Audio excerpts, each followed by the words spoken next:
কি গেম দিত মাম্মা? कैसे कुड्डा है? हैं? কি?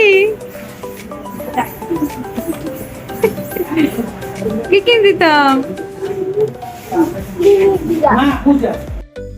এখন চলে আসলাম আমরা ফুচকা খেতে। রায়পুরে আসলে মামার দোকান থেকে ফুচকা না খেলে তো আমাদের ভালোই লাগে না। ওনার ফুচকা সেই মজা। যারা রায়পুরে আছেন তারা একবার নাসির মামার দোকান থেকে ফুচকা খেয়ে যাবেন। আপনারা চাইলে আমি লোকেশন দিয়ে দেবো, আর যারা চিনেন তারা তো চিনেনি।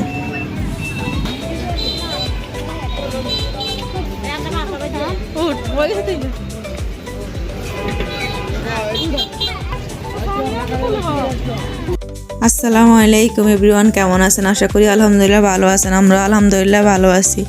আমরা সকালে আমার বোনের সাথে আমার মেয়েকে নিয়ে চলে এলাম রায়পুরে ডাক্তার দেখাইতে। ডাক্তার দেখাইছি, টুকিটাকি কেনাকাটা করে আমরা এখন সিঁড়িতে উঠে বাড়ির দিকে রওনা দিতেছি। ওর দাঁতে ফিলিং করছে, আমার একটা দাঁত ফিলিং করছি। তারপর এখানে আমরা টুকিটাকি মার্কেট করছি, করে ফুচকা খাইছি। ফুচকা এখন আমরা বাসার দিকে চলে যাচ্ছি।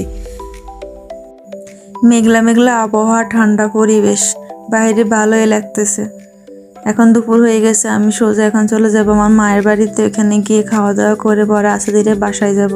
আজকে রান্না বান্না করে আসিনি, সকালে নাস্তা করে ওর সাথে চলে এসেছি রায়পুর। এখন আমি এখানে একটা ফাইফিন কিনে নিয়েছি বাজার জন্য। আমার ফাইফিন অনেকগুলোই আছে, আমার হাজব্যান্ডের বাড়ির থেকে আনছে, কিন্তু ছোট আমরা মানুষ তো 2-3 জন, ছোট একটা ফাইফিন দরকার ছিল। ডিম ভাজি 2-3 পিস মাছ ভাজির জন্য এটা পারফেক্ট ছিল, তাই ফাইফিনটা কিনে নিয়ে আসছি।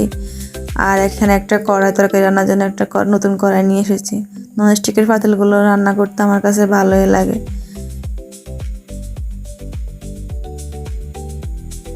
দাম নিয়েছিল 1100 টাকা, আর ছোটো ফাইফিনটার দাম নিয়েছে 450 টাকা। আমি কি ঠকলাম না জিতলাম? কমেন্ট করে জান এগুলোর দাম কত হতে পারে।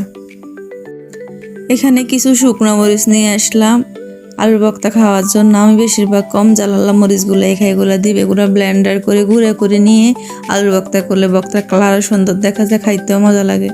আর এখানে কিছু সোনা বুট আনলাম মাংস দিয়ে রান্না করার জন্য। মেয়ের জন্য চকো আনলাম।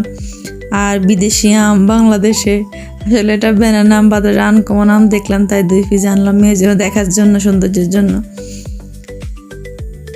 আর এখানে আমার কিছু ওষুধ, ওটা দেখালাম না।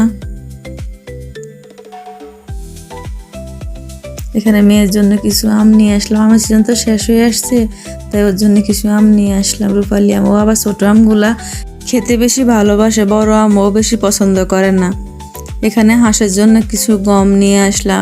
এখানেও কিছু আম নিয়ে আসলাম, আমগুলো খুব ভালো ছিল। এখানে কিছু বোম্বাই মরিচ কিনে আনলাম। এখানে আদা, এখানে আলু, লাল আলুটা, এখানে 2 কেজি সয়াবিন তেল, মেয়ের জন্য নানা 1 পিস কেক দিল। এখানে কিছু ডিম আছে, ডিম আরও ছিল, আমি মেয়ের সকালে খাওয়াই দিছি। ভিডিওটা কেমন হয়েছে কমেন্ট করে জানাবেন। চ্যানেলটা সাবস্ক্রাইব করে পাশে থাকবেন।